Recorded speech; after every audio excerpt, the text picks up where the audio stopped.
Assalamualaikum warahmatullahi wabarakatuh. Anak-anak hebat kelas 8 dimanapun kalian berada, jumpa lagi dengan saya pada mata pelajaran IPS kelas 8 semester 1 dengan materi interaksi antar negara-negara ASEAN dan pengaruhnya terhadap kehidupan negara-negara ASEAN. Adapun tujuan pembelajaran pada materi ini, 1. Dapat menjelaskan makna kerjasama, bentuk-bentuk kerjasama dan upaya meningkatkan kerjasama antar negara-negara ASEAN. 2. Dapat menganalisis pengaruh perubahan ruang dan interaksi antar ruang terhadap kehidupan ekonomi, sosial, budaya, politik, dan pendidikan masyarakat Asia Tenggara.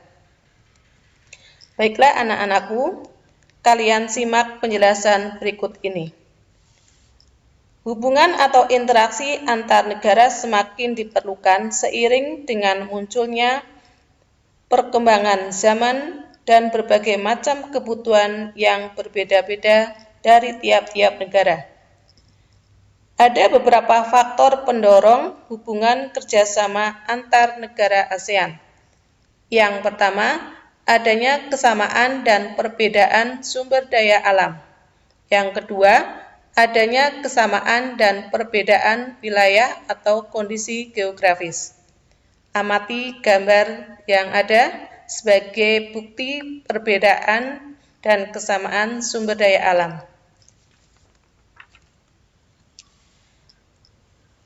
Adanya perbedaan karakteristik wilayah menjadikan hasil sumber daya alam yang berbeda-beda setiap negara. Sebagai contoh, Indonesia kaya akan sumber daya alam pertanian, mengekspor hasil pertanian ke negara Singapura.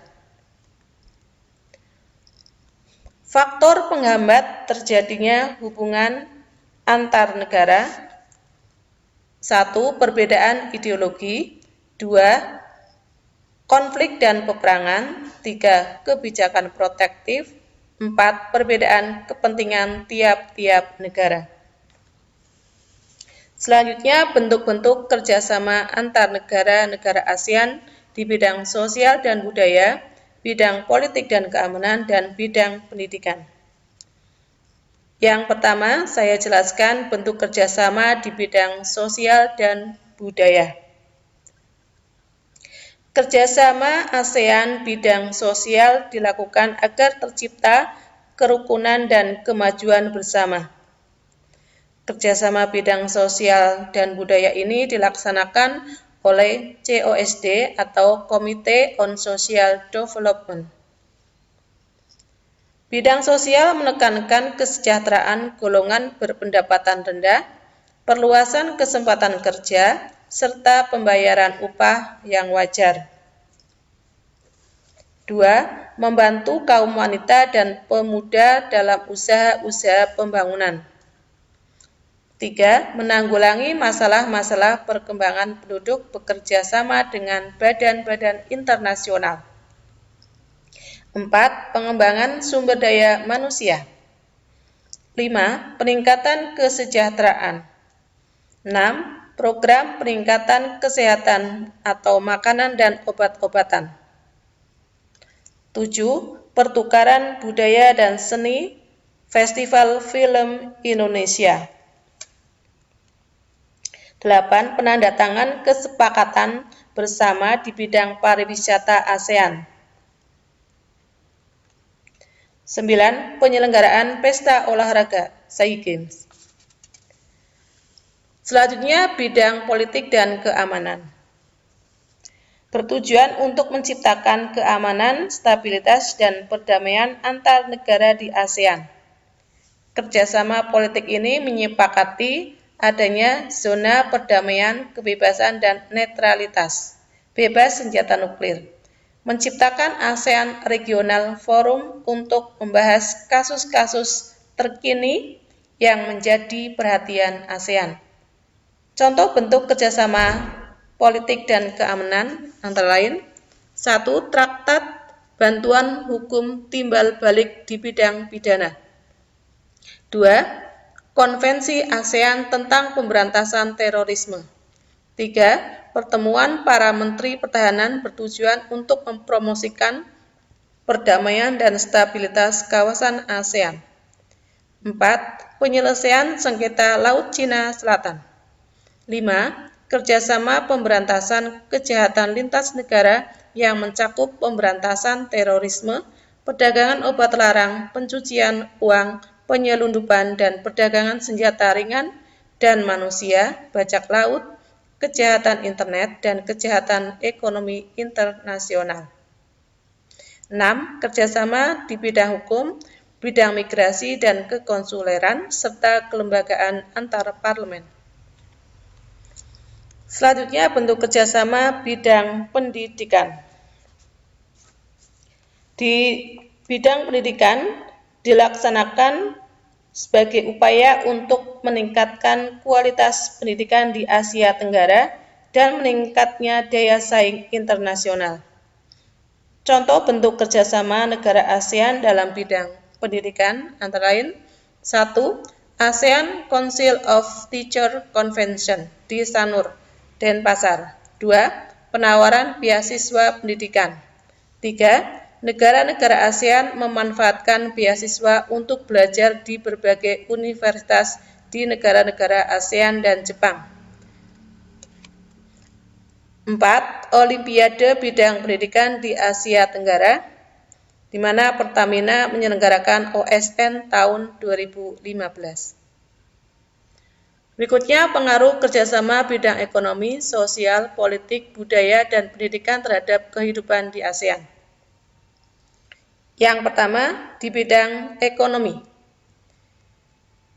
Antara lain, pembentukan Pasar Tunggal Masyarakat Ekonomi ASEAN atau MEA pada tahun 2015. 2. Kemudahan menjual barang dan jasa antar negara ASEAN. 3. Meningkatkan daya saing dan menarik investasi asing. 4. Memperluas lapangan kerja dan meningkatkan kesejahteraan negara-negara ASEAN.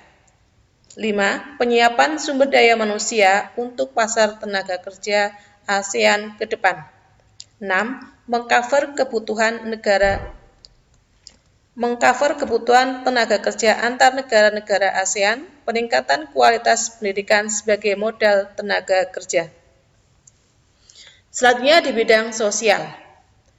Adanya konflik Rohingya pada tahun 2015 menyebabkan ribuan pengungsi warga Myanmar membanjiri negara Malaysia, Thailand, dan Indonesia dengan menggunakan perahu. Pengungsi ini kemudian dikenal sebagai manusia perahu. Dengan masalah di atas, ASEAN menghimbau negara-negara anggotanya agar menerima untuk sementara para manusia perahu itu atas pertimbangan kemanusiaan. Lebih lanjut, migrasi ini berpengaruh terhadap dinamika jumlah kependudukan. Selain itu, menimbulkan interaksi sosial atau simpati dan empati antar pengungsi dan penduduk setempat. Beberapa alternatif solusi. 1. Tidak mengusir orang Rohingya kembali ke lautan atau memulangkan paksa mereka ke Myanmar karena alasan keamanan dan keselamatan mereka.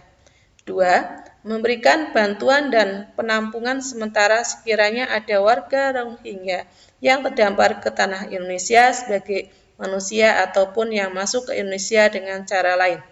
3. Memfasilitasi pemrosesan status warga Rohingya oleh UNHCR atau lembaga-lembaga peduli pengungsi seperti IOM atau International Organization for Migration. 4.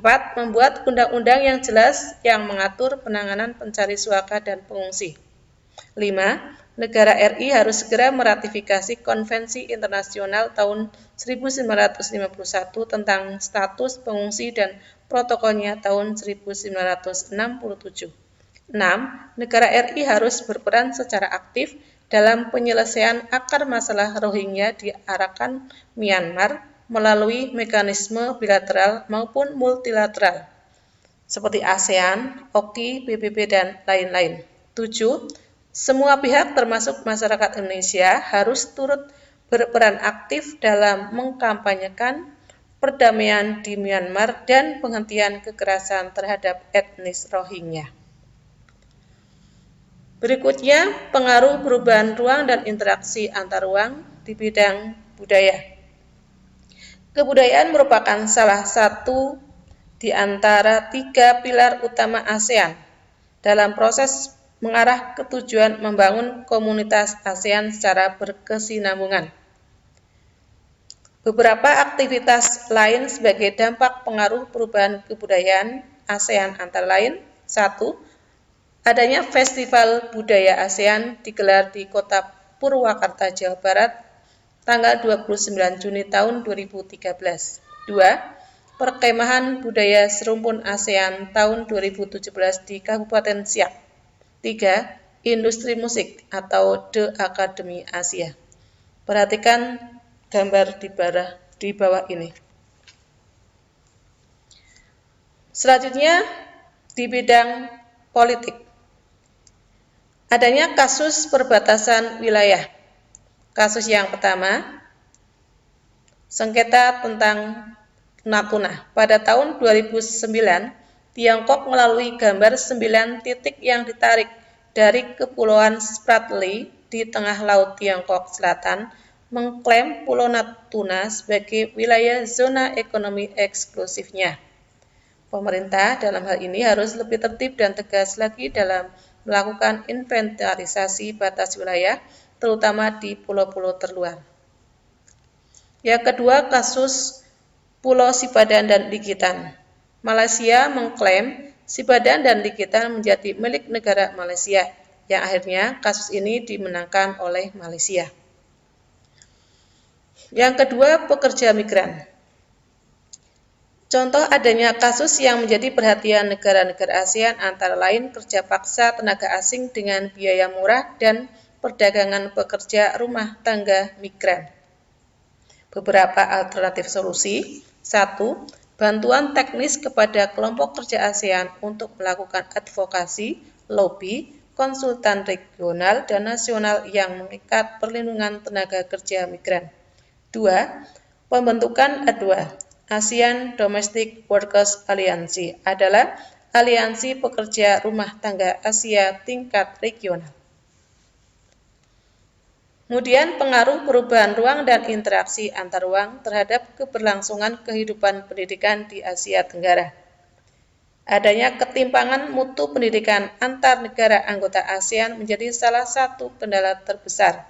Dari 10 negara ASEAN, terdapat 7.446 perguruan tinggi dengan mutu pendidikan yang berbeda-beda.